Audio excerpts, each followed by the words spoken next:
باچا خان په هغه وخت کې د سن 20 نه دیخوا وی چې لکه زکات او لور خور لای سور کول دا دغه غټ کنټریبیوشن دی خلکو په ځان غلې کړی دی کنه او شراب په دې صوبه کې بندول تر دې پورې چې ځینو خلکو سره بګټي شراب خانه به په دې کې څخانه پیښتي نو هغه ته دا پته ولګي چې لور خور لای سور کول یو ظلم دی زیاتې دي د مذهب په لیاز او اخلاق په لیاز دا نن چې دا خلک یو سیار نیم ورکوي یا څه پیسې ورکوي دا هغه باچا خان قطعي خیر دی چې وروسته پرې موږ عمل ونه کړو زما چې زه خپل پلار ته بابا وایم نو زما دا خور ورته بابا نه وایي ګوره عجیبه معاشره ته پرې سوچ وکړه که نه چې پلار مړ شي نو د هلک حجرې ته لاړ شي روغموټ ناسي او خور په واړو ځان شین کي اپې جاوي ښه اوس موږ هسې زړه وهلی دی موږ خو د پیسې پښتونخوا کې خو دا غټ غضب شته که نه چې زما دا خور زما د کور نه حصه وړي نو دا زما کاره چې راځي دا به څه نه راوړي کېدای شي زه د خپلې خور دغه کورنۍ نه په زیات مالداره ځای کې واده وکړم او مال ورسره ډېر راوړي بل دا خو مال دی د پلار نه پاتې شوی زما ګټه خو پکې نشته دي نو واده لري خپله حصه نو موږ ورسره دوکې شو چې هغه لکه څوک پکې کلکه شي خور عدالت ته لاړه شي نو موږ ورله لږې روپۍ ورکړو رضا کوي چې دا روپۍ واله که نه هلکه هغې له حصه ورکړه خدای دې کړي چې تاسې وبخي ستا بچو ته یې وبخي اوس دا که موږ د دنیا سره ځو ګلوبل ویلیج چې ته ستړی کلیوال نو چې ستا په کور کې جانکۍ سبق ونه وایي تعلیم ونه کړي دا به څه پوهېږي ته ما په دې پوه کړه دا ور بل شان دی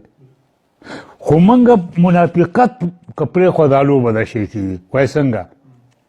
ملا بوی زما وروره چې ښکاره ده نه نشي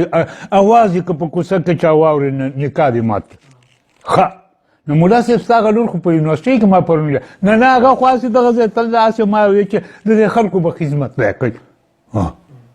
دا تضاد به ویسته غواړي چې په موږ کې څوک دا الټه خبرې کوي چې ټیسټ کې در سره په لس کې ککرې وهه مولوي صاحب تا خو یې انګریزي د غوانو مچازې دي یو سړی کوپر ته رسېد تاسې ستا هغه زوی خو ما واوري وایي انګلینډ ته دې ولېږو چې دلته یې بس کړو نو انګلینډ ته دغه خانګل هغه مې دغه که کلمه یې د خلکو خدمت وطن نو زما دا که وطن ساتي څنګه چل وایي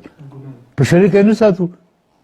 دا دوکې که زما پلار کوي که مولای کوي که ملک کوي او که عام سړی کوي دا به تړل غواړي او په کوټه کې به بندول غواړي زه دې په حق یم چې پیغمبر ول اختیار ورکوي چې علم د زنانه حق دی فرض دی زه څوک یم د دې مطلب خدای چې زه ښه په جهر اعلان کوم پیغمبر نه منم خلک راته څه نه وایي او پکار دی چې خلک ما وټکوي چې خدای دې غر که پیغمبر یو ووایي ته بله وایې زه چې ستا سره دوکه کوي پیغمبر د انګریزۍ نه وویل دا جواب دی پیغمبر د علم ویلي د کومې ته ویلي چې عربي علم یې زده کړه فارسي زده کړه پښتو علم یې زده کړه ګوره د علم معنی څه ده پوهه پوهه واله د هر څه چلي پیغمبر علیه السلام دا ویلي و چې چین ته پسې لاړ شه په چین کې عربي وه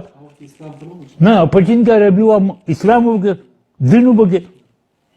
خو مطلب یې د لرې ځای نه مطلب و چې که دونه لرې ستا نه علم لکه په چین کې چې چین د هغو نه ډېر لرې ممنوع لاړ شه پسې بل دا هغه وایي چې د علم په اصول کې د کوره ووت نه دی که مړ شي شهید دی بل د اسلام خو بنیاد په علم نه دی جوړ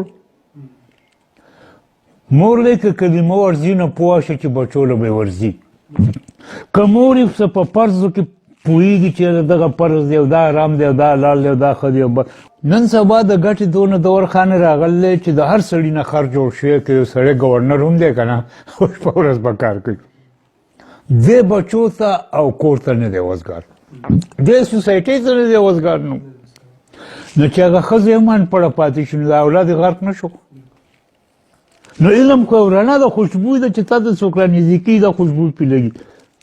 بل ده د خدای بنده چې خدای دونه صفت کوي د علم رسول یې دونه صفت کوي قرآن یې دونه صفت کوي نو پوه نه شو چې دا څه شی دی